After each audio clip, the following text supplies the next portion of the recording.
Mais uma vez, bom dia a todos, a paz do Senhor Jesus Cristo. Nesse momento tão especial da liturgia, nós vamos estar compartilhando a palavra de Deus. Eu peço que, por gentileza, todos abram suas Bíblias em Hebreus. A Epístola aos Hebreus, capítulo 12. Abre em Apocalipse e vai retornando, fica mais fácil achar.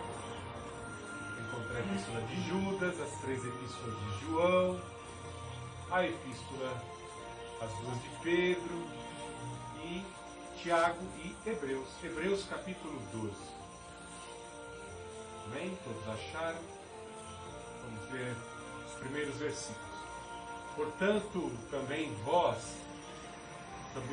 nós, rodeados de tão grande nuvem de testemunhas, depois de eliminar tudo o que nos impede de prosseguir e o pecado que nos assedia, corramos com perseverança a corrida que nos está proposta, fixando os olhos em Jesus, o autor e consumador da nossa fé, o qual, por da alegria que lhe estava proposta, suportou a cruz, não fazendo caso da vergonha que sofreu, e está sentado à direita do trono de Deus.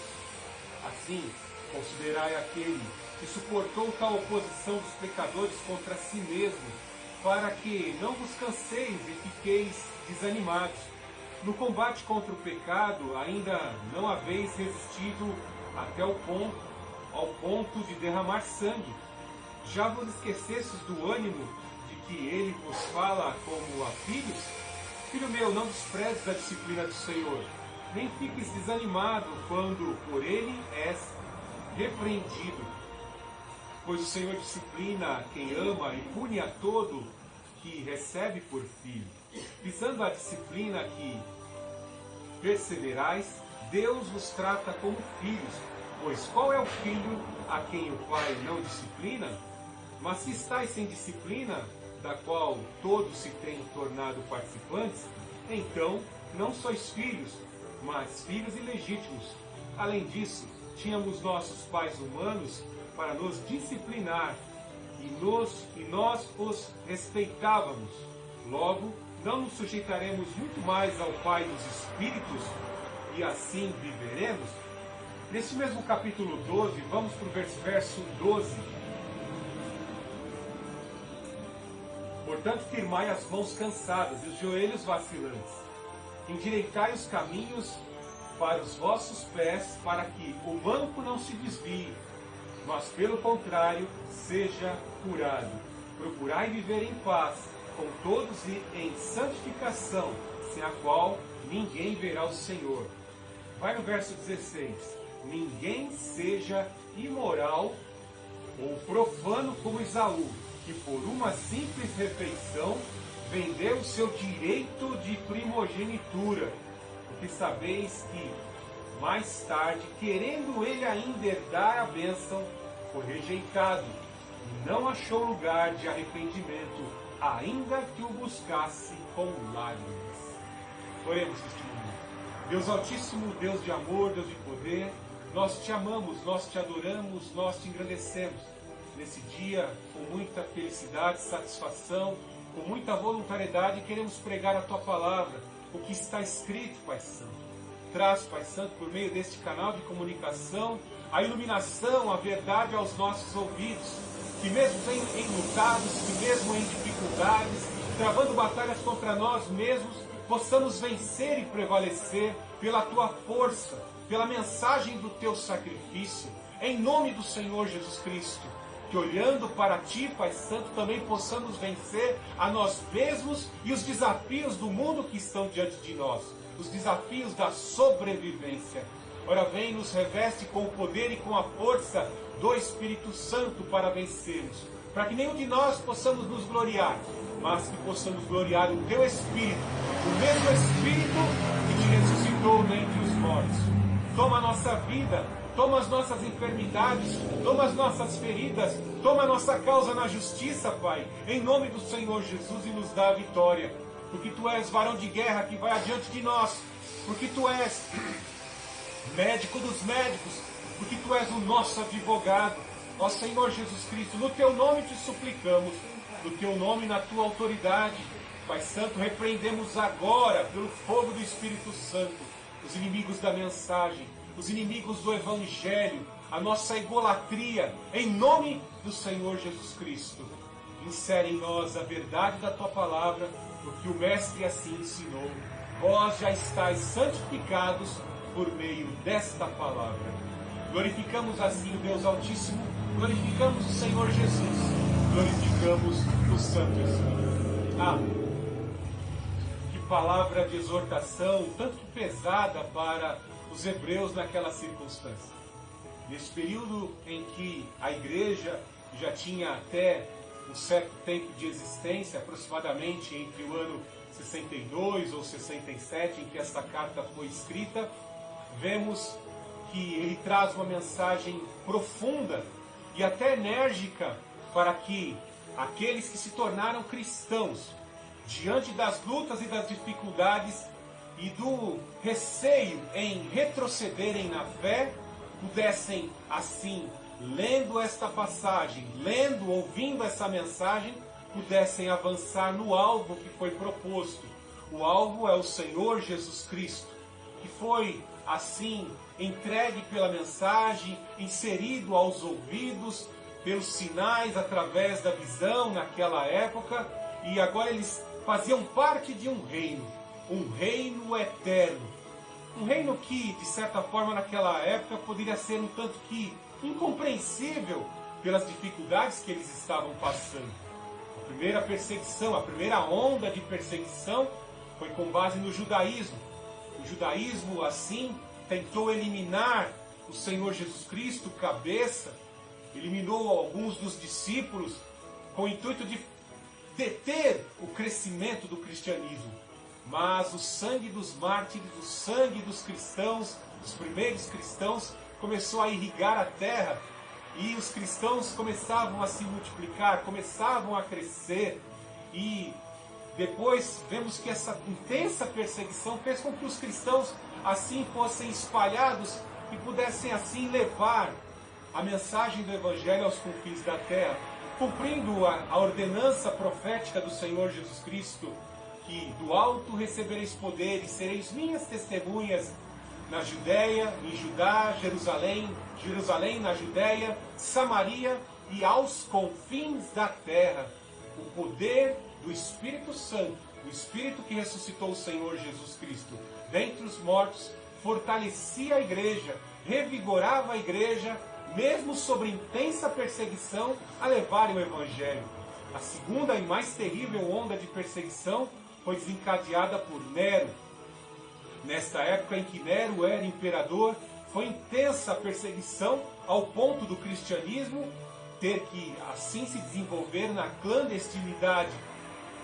E algo interessante aqui, que muitos dos hebreus, muitos dos judeus, hebreu é o nome que se dá aos judeus, é o nome primitivo dos filhos de Éber, né? Hebreus e judeus são o mesmo povo.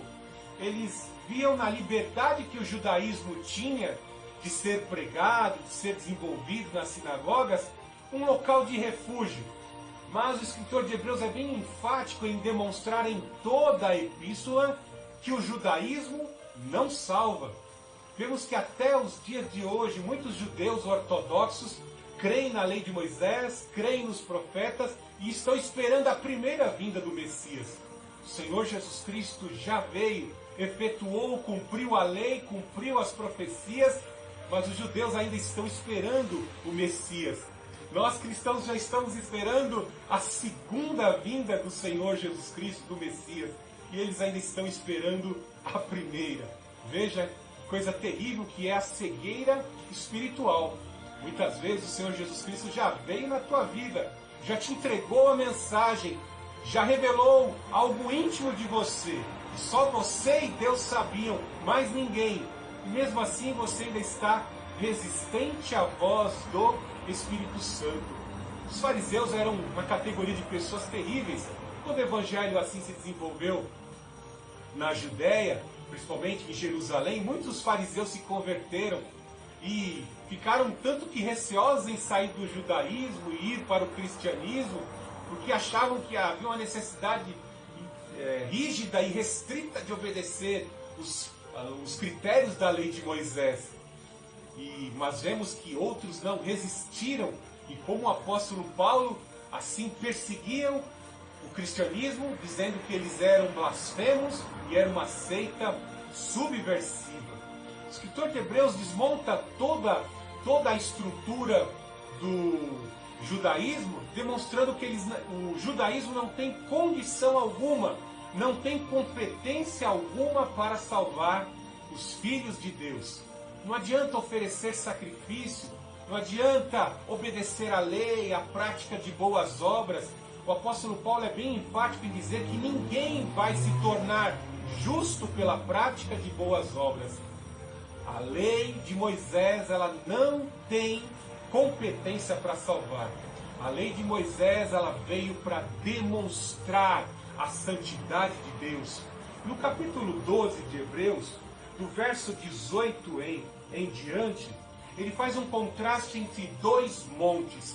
Esses dois montes estavam servindo de ilustração para os cristãos hebreus daquela época.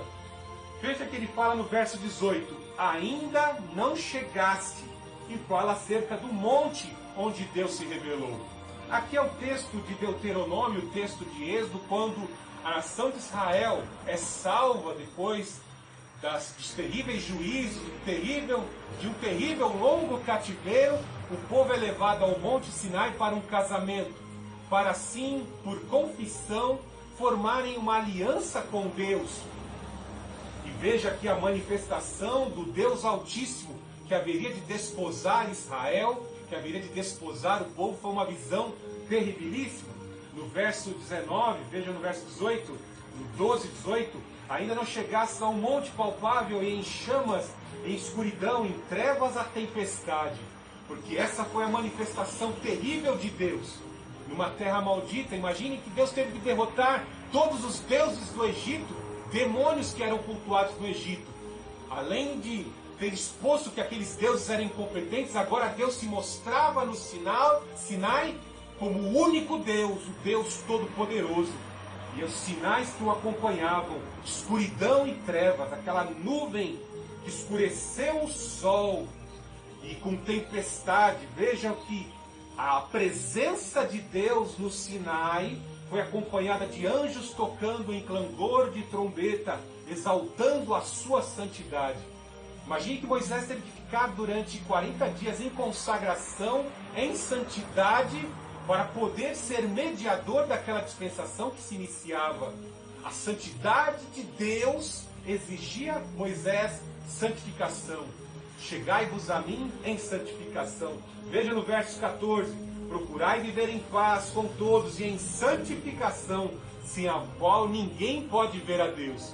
Para que Moisés pudesse ver parcialmente a presença de Deus, tinha que se estar em santidade, em jejum, em detrimento da carne e do egoísmo. Ele tinha que estar em consagração para agradar ao Senhor e poder contemplar a presença de Deus. Pois homem nenhum jamais viu a Deus, nem Moisés viu Deus face a face. Então veja aqui, ele fala aos hebreus, ainda não chegastes. Pela questão do tempo e do espaço, os hebreus daquela época não estavam lá. Os seus antepassados é que viram lá no Sinai e naquele tempo passado. Veja que aqui ele quer demonstrar que ainda não chegaste. Mesmo que vocês tentassem viver em santidade, vocês não conseguiriam cumprir a lei de Moisés. Porque homem nenhum obedeceu. Homem nenhum conseguiu obedecer a lei de Moisés. Todos pecaram e destituídos estão da graça de Deus. Mas veja do verso 22 em diante. Faça um contraste do 18 com o 22. Mas tendo chegado ao monte. Veja o contraste entre os dois montes. Primeiro ele fala do monte Sinai. Vocês tentaram servir a Deus, obedecer a lei que foi entregue ali no Sinai, e vocês falharam. O povo falhou, os reis falharam, todos estão destituídos. Mas o que eu concedi, mas o que Deus concedeu por meio de Jesus Cristo foi favorável a vocês. Vocês tendo chegado, vocês chegaram ao Monte Sião. Note que ele contrasta Sião com a nova Jerusalém, que será entregue a cada um de nós. Veja, Mas tendo chegado ao Monte Sião, a cidade do Deus vivo, a Jerusalém celestial, ao incontável número dos anjos em reunião festiva, a igreja dos primogênitos registrados no céu. Deu para você perceber aqui que a lei mostrava a santidade de Deus, mas ela não fornecia a condição de você entrar no reino dos céus. Agora, através do Monte Sião, no Monte Sião, exercido pela pessoa do Senhor Jesus Cristo, pelo Evangelho que você recebeu, se você recebeu essa palavra, é chegado a vós o reino dos céus. Ó, o reino dos céus foi aberto para você. Isso vai indicar aqui que você já é salvo. Se você perseverar, se você estiver firme em Jesus Cristo, você vai contemplar a Jerusalém celestial que está no verso 22. O incontável número dos anjos, você verá face a face, que hoje por conta do pecado e pelas limitações da nossa mente e dos nossos sentidos, nós não podemos ver a Deus. Mas breve, efetivamente, esse reino será implantado. Os inimigos serão colocados por estrado dos pés do Senhor Jesus Cristo na sua vinda gloriosa. E assim nós vamos poder agora viver nesse reino. Juntamente com as criaturas angelicais, nós estaremos na presença do Altíssimo e vendo esse Deus face a face. Coisa que nem Moisés, em santificação, o mediador da dispensação da lei, pôde contemplar. Veja no 24. A Jesus, o mediador de uma nova aliança, ao seu sangue, da aspersão que fala melhor do que o sangue de Abel. Nós temos o sangue do Senhor Jesus Cristo para nos fornecer condição de entrar a esse reino celestial. Somente mediante a justificação. Você só pode ser justo se estiver banhado pela fé no sangue do Senhor Jesus Cristo. Note que ele contrasta o sangue de Jesus e o sangue de Abel. Lá na lei de Moisés diz o quê? Que a vida da carne está no sangue, a alma da carne, porque sabemos que o sangue fornece vida e existência ao nosso corpo físico. Leva oxigênio ao nosso cérebro, o sangue fornece revitalização da nossa estrutura muscular. O sangue está nos organismos de imunidade do nosso corpo para combater gripes, né? Talvez você já pegou o Covid aí, mas por ser assintomático, você nem sentiu que pegou Covid. Por isso que os hospitais de campanha já estão sendo desmontados, né? Porque não pôde resistir. Glória a Deus, né? O povo de Deus clama e o Covid está sendo mandado para o inferno, né? Glória a Deus, né? Então vemos aqui o contraste entre dois sangues. O sangue de Abel, por mais que ele fosse justo, oferecesse sacrifícios que agradavam a Deus, ele foi morto. E a vida dele clamava por um vindicador, por um vingador de sangue que o vingasse. Lembra de Sansão, quando estava no templo de Dagon? Ele invoca um Goel, ele invoca um vindicador, ele invoca um vingador de sangue. E como ele não tinha irmão mais velho, vemos que Deus, o próprio Goel, vem e desmonta todo aquele templo de idolatria ali. Lembra do Jó quase morrendo e desfalecendo? Ele falava, o meu Goel vive, o meu Redentor vive, e ele me vindicará, e ele me fará ressuscitar dentre os mortos, porque eu sei que eu sou um homem de integridade. Então vemos aqui que Jesus está demonstrando, ele mesmo ressuscitou dentre os mortos, Senhor Jesus, e disse, todo aquele que crê em mim, ainda que morra, viverá. Então aqui nós temos um vindicador que o sangue de Jesus fala bem mais alto, tem mensagem muito mais vivificante do que a do justo Abel. Trazendo logo de ilustração essa parte final do capítulo 12, para enfatizar que nós temos o reino já aberto para nós, ciente de que o reino de Deus já está na tua posse, já é tua a entrada do reino do céu, a chave para entrar lá já foi entregue. É como você recebe as chaves do apartamento que você pagou tanto lá em dias mensalidades, você recebeu as chaves para ir morar lá, você ganhou uma casa de herança, aqui está a chave e as escrituras, né? Você fica feliz. Imagine que o escritor de Hebreus está fazendo isso com você nessa manhã. Ele está te dando as chaves do Monte Sião. da Jerusalém celestial. Ó a chave, minha querida Dora, minha esposa. Olha a chave, Messias. Olha a chave, irmã Vilma. A chave está na tua mão, ó. O reino do céu é teu. É isso que o escritor de Hebreus está dizendo. Não é aqui a chave do Monte Sião, você fica com medo de Deus. Ai, Deus vai descer do céu e vai me fulminar, como está dizendo aí no 12, 19, né? O povo temeu, o povo tremeu de medo. Não, esse Deus é de amor.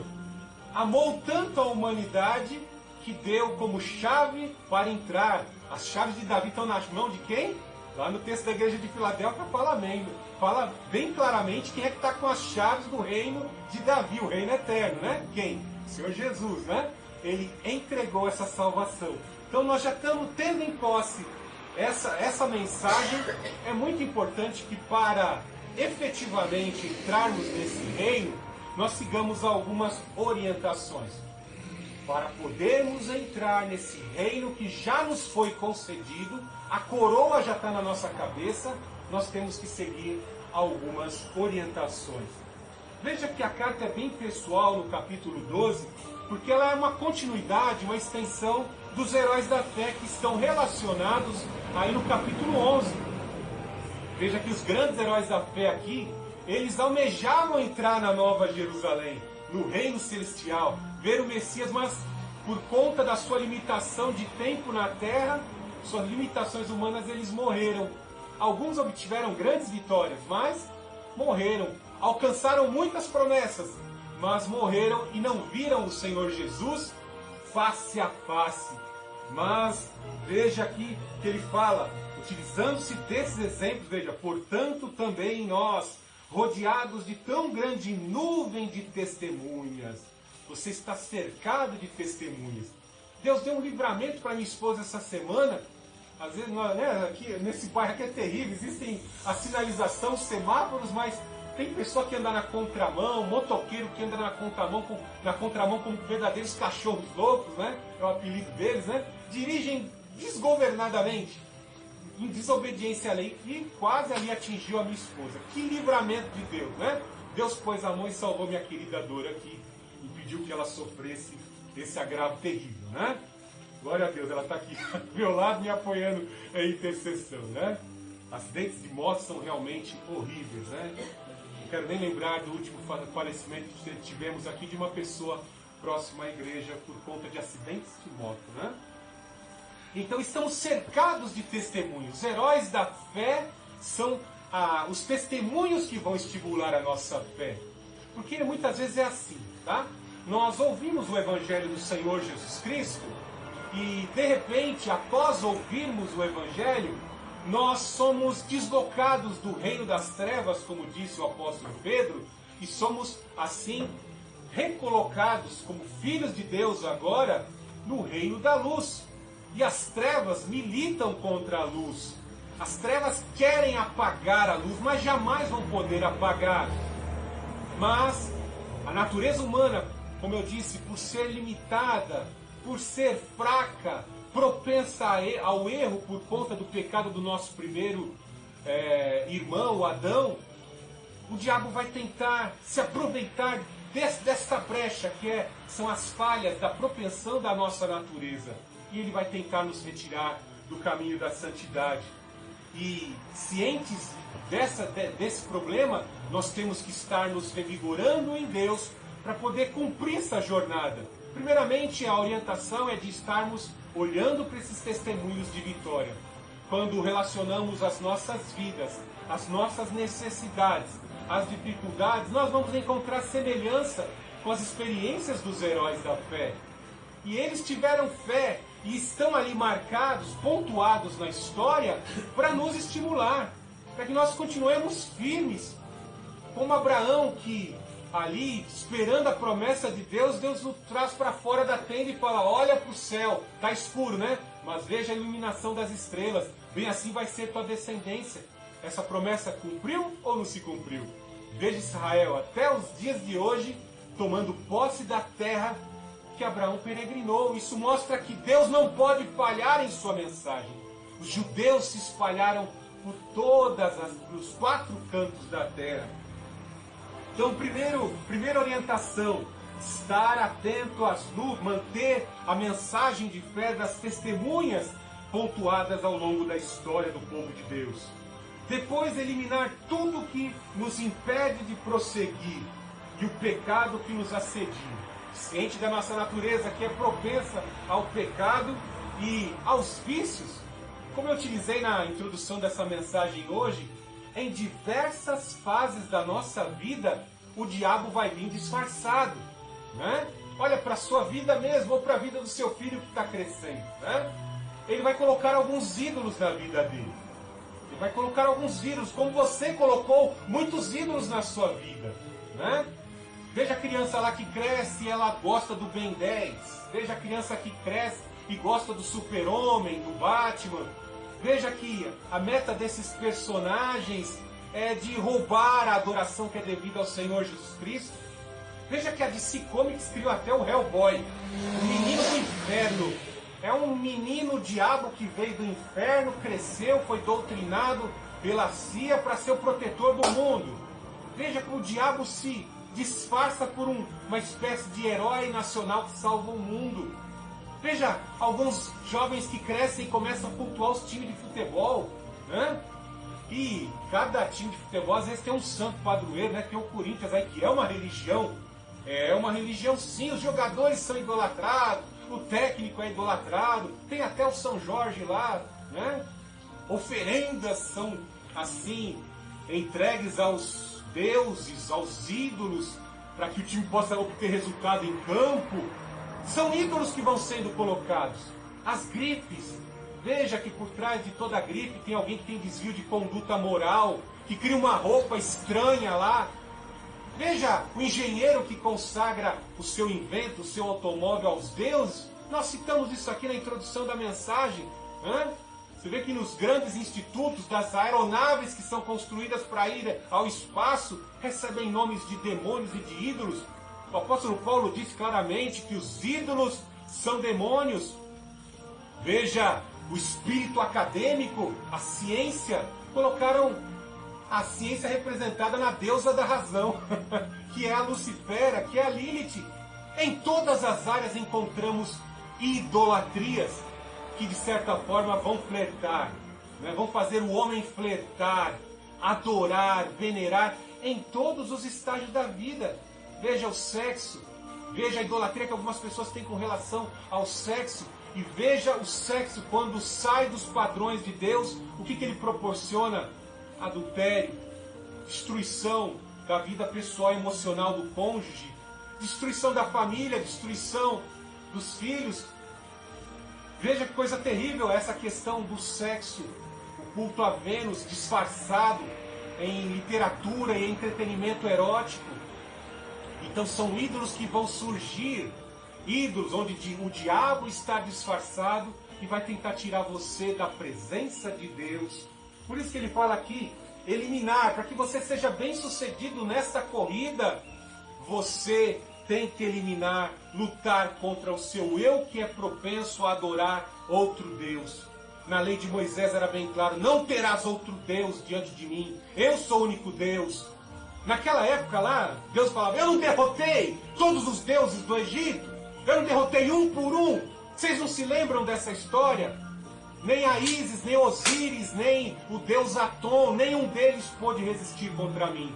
Nem Janes e Jambes, que eram os dois maiores bruxos, puderam resistir ao meu poder. Eu sou o único Deus. Eu sou o grande, eu sou. Moisés, eu não estou entendendo. Você não vai entender mesmo. Diga que eu sou e eu vou mostrar como eu sou poderoso lá na terra do Egito. Não tente entender, Moisés. Não tente como nos dias de hoje os neo-judaizantes ficam tentando. Você está pronunciando o nome de Jesus errado. Jesus é porco. Quem está chamando Jesus de porco é você, seu judaizante. Nem os judeus ortodoxos sabem até hoje pronunciar o nome inefável do Deus Altíssimo. Mateus lavava a mão antes de escrever o nome do Senhor Jesus, porque sentia a sua santidade. Deixemos de pé esse que nos impede de prosseguir, e o pecado que nos assedia. O pecado vai tentar assediar você todos os dias. A sua antiga natureza que você rejeitou lá nas águas do batismo, elas tentarão ressurgir dentro de você. Porque entenda que enquanto você estiver neste corpo humano, você estará propenso para o mal. Então todo dia você vai receber assédio. E às vezes é fácil para algumas pessoas tecerem juízo, tecerem julgo, mas para outras é muito difícil, porque existem condições de beleza física e orgânicas e espiritualidade que são assim presentes em alguns, em outras são deficientes, e por isso as pessoas julgam as outras pessoas.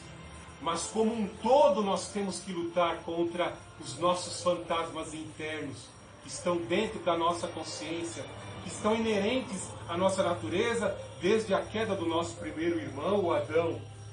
Veja que ele fala aqui: corramos com perseverança a corrida que nos está proposta. Então foi proposto a você uma corrida, um novo caminho, uma porta, como a igreja de Filadélfia recebeu, uma porta aberta. Foi aberto um caminho para você. E você tem que prosseguir por esse caminho. E para poder alcançar a vitória, concluindo esse caminho, você tem que estar obedecendo essas restrições, essas orientações que estão sendo ditas aqui. E a primeira virtude que você tem que ter para poder chegar ao final dessa corrida e receber a coroa de louro, a coroa da glória, é a perseverança, que em outras palavras é a resignação, que em outras palavras é a resiliência. O que é a resiliência? Olhe para o caráter do Senhor Jesus. O Senhor Jesus Cristo recebia afronta, mas continuava orando por todos. Andava com um traidor, com um amigo íntimo que iria negá-lo, mas ele continuou orando pelos seus discípulos até o fim. E até quando ele ressuscitou, ele já está preocupado ali com os seus discípulos. Está tão preocupado com os discípulos que ele vai de encontro até os dois discípulos lá no caminho de Emaús, que ele está preocupado com aqueles que andaram com ele, que tinham intimidade com ele.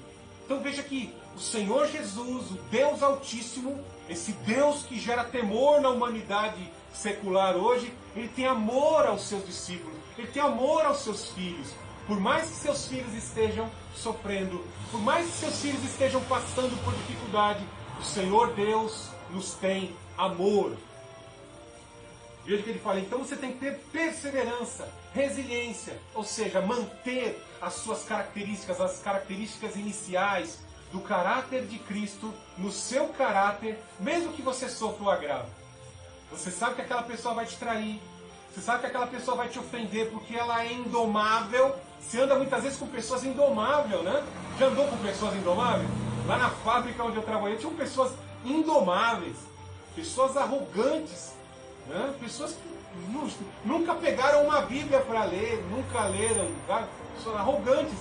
Mas nós, por conhecermos mais a verdade, nós recebemos espírito de tolerância para amar, para clamar e interceder, como o Senhor Jesus Cristo assim clamava e intercedia. E os afetos e os agravos que nós recebemos, muitas vezes em Cristo Jesus, nós vamos lutar para que esses valores em nós permaneçam e continuam resplandecendo que nós somos cristãos e nós não ficamos envenenados ao longo da corrida. Muitos começam essa corrida e por sofrerem tantos bombardeios, tantas pedradas, sofrerem tantas traições, acabam ficando desconfigurados. Um amigo meu estava falando, né? Olha, criei minha princesinha lá com tanto carinho, com tanto amor, entrou na faculdade, agora está com o cabelo azul, está com o corpo todo tatuado. Esperei que ela fosse lá uma grande advogada, olha como é que ficou. Minha filha está com as axilas tudo peluda, pintada de verde. Meu Deus, desconfigurou. O diabo conseguiu entrar numa fase da vida da pessoa e a desconfigurou. E às vezes é terrível. As marcas que o diabo quer colocar na pessoa, imprimir, são pro resto da vida, até a morte. Né? A não ser, já tem até cirurgia laser aí para retirar algumas marcas de pele. Né? Mas é algo terrível, que o diabo ele vem para pôr marca. Ele vem para desconfigurar. Nunca se esqueça que você é a imagem e semelhança de Deus. O diabo, seus ascetas, não são a imagem e semelhança de Deus. E eles morrem de inveja, de ciúmes por você ser a imagem e semelhança de Deus. por você ser a coroa da criação e não Ele. Ele queria adoração que é devida ao Senhor Jesus. Invejoso e ciumento é o diabo. Veja no verso 2. Fixando os olhos em Jesus, para que você jamais... Já usei um exemplo aqui no domingo passado, né? Que lá no banco, o economista que era gerente lá, ele pegava várias notas de 100 para testar os caixas que iam trabalhar lá no banco. Ele entregava ali as notas verdadeiras e punha uma falsa. Mas ele fazia as pessoas se habituarem com as notas verdadeiras. Aí quando pegasse uma nota falsa, o caixa já reconheceu, essa nota aqui é falsa, né? Então, quando nós estamos verdadeiramente na palavra de Deus e olhando para o Senhor Jesus Cristo, qualquer plágio, qualquer aberração, qualquer paródia você vai conhecer, né? Qualquer pastor que vier com uma mensagem ecumênica, sincrética, você fala, ó, esse aí não é seguidor do apóstolo Pedro, esse não é seguidor do apóstolo Paulo. Paulo dizia, sede meus imitadores, como eu sou do Senhor Jesus Cristo. Então tem que estar cheio de falso apóstolo aí, sincrético, ecumênico, né? Que vive lá fazendo convenções ecumênicas. Você vai perceber, se você tem o Espírito do Senhor Jesus Cristo, você vai perceber que não é o Senhor Jesus Cristo. Fixando os olhos em Jesus, o autor e consumador da fé, da nossa fé, o qual, por causa da alegria que lhe estava proposta, suportou a cruz, não fazendo caso da vergonha que sofreu, e está sentado à direita do trono de Deus. Por que o Senhor Jesus Cristo não falhou? Por que o Senhor Jesus Cristo nos serve como exemplo? Porque Ele manteve firme a sua resignação. Ele manteve o foco na orientação do Pai e na vontade do Pai. Qual era a vontade do Pai? Que o Senhor Jesus, o Filho do Deus Altíssimo, viesse para solucionar o pecado em natureza humana. Então ele, ciente do propósito, que ele deveria ser sacrificado, ser fiel até a morte, morte de cruz, ele nos serve por exemplo. Ele não perdeu o foco do que Deus queria para a vida dele. Bem assim somos nós a cada dia. Acordou de manhã, abriu os olhos, agradeça, Senhor, estou enxergando, estou vivo. E hoje, neste dia de hoje, eu quero cumprir a tua agenda. Eu quero te agradar em todas as coisas que eu for fazer hoje. Eu não quero perder o foco no Senhor Jesus, porque Ele é a razão da minha vida. Ele é o caminho, a verdade e a vida. É para o encontro com Ele que eu vou, que eu estou marchando. Veja que ele usa a palavra suportou a cruz. Suporte. Você veja que Paulo conserta alguns dos problemas domésticos da igreja de Tessalônica, e Paulo usa a exortação suportar. Veja que algumas denominações hoje ensinam até você, vai, se revolta diante de Deus, clama. O outro escreveu um livro, exija seus direitos, exija os seus direitos. Isaías nos diz que qualquer boa obra que nós fazemos é como trapo de imundícia. Onde você encontra mérito e qualidade para exigir direito? Você não tem direito algum, você é pecador, né? E nós vemos que o Senhor Jesus Cristo não fez exigência alguma. Quando ele estava ali no Getsemane, ele disse que seja feita a tua vontade. É da vontade de Deus que nós muitas vezes tenhamos que passar como Senhor Jesus Cristo pela cruz. Quando olhamos alguns homens ao longo da história que continuaram a pregação do Evangelho, nós vemos que eles deram continuidade e fizeram obras maiores que a do Senhor Jesus Cristo, pelo poder do Espírito Santo, e tiveram mortes mais terríveis do que a do Senhor Jesus Cristo. Porque é o poder que em Cristo o Senhor Jesus operou e que operou na vida dos apóstolos para darem continuidade ao Evangelho de poder. Veja mais orientações aqui, no 3. Assim considerai aquele que suportou tal oposição dos pecadores contra si mesmo, para que não vos canseis e fiqueis desanimados. Conforme a palavra de Deus nos diz, fiquem firmes, confiem, suportem, busquem o poder do Espírito Santo para poder ficarem firmes, porque eu virei. Quando, Senhor Jesus? Vou indicar aqui alguns sinais. Lá no capítulo 24 de Mateus, o Senhor Jesus Cristo nos indica ali alguns sinais que antecedem a sua vinda. Paulo fala da apostasia. que seria um dos sinais da vinda do anticristo. E nós já podemos ver isso hoje. A batalha cultural que nós estamos travando nos dias de hoje, instituições corrompidas, sinais que estão ocorrendo no céu, são sinais da vinda do Senhor Jesus Cristo. Só que existem pessoas que no mundo de hoje são contaminadas pelo imediatismo. As pessoas querem respostas rápidas, elas não aguentam esperar. Devido à rapidez e à agilidade, que a eficiência que o capitalismo exige neste mundo, nós somos contaminados por esta correria, por este imediatismo. E nós, de repente, começamos a ficar cansados e esgotados. E a gente fica cansado e esgotado quando deixa de repor as nossas vitaminas e sais minerais que encontramos na Palavra de Deus, as nossas energias na Palavra de Deus e no poder do Espírito. Não tente ser disciplinado, fazer yoga, fazer ritual esotérico budista para poder esvaziar do seu eu. Você vai cair no engodo e você vai canalizar demônio na tua vida, né? Paulo fala que você só vai vencer a carne no poder do Espírito Santo. Se você não buscar força e poder no Espírito Santo, você não vai conseguir limitar a sua carne, porque a tua carne foi infectada com a imoralidade. Nós citamos aqui o Esaú, né? O Esaú aí no verso 16. Ninguém seja imoral ou profano como Esaú. Lembra do Esaú? Deus tinha um plano de salvação na vida do Esaú. Mas o que o Esaú gostava? Gostava de mulher pagã. Como é que vai construir plano de salvação, família feliz, se você escolhe mulher pagã para casar? Você espera o plano de salvação em Jesus Cristo, mas as mulheres pagãs lá esperam quem? No Buda, no Krishna, nos demônios, nos ídolos. Como é que você espera a salvação nos ídolos? O Esaú fazia isso. Entristeceu Rebeca, entristeceu seu pai Isaac, porque era imoral e não valorizava a bênção da primogenitura, né? O plano de salvação estava sobre a vida do Esaú, mas ele era negligente, relaxado, ao ponto de vender a primogenitura pela sua gula, pela sua negligência, trocou a salvação, o plano lindo que Deus tinha, por um guisado.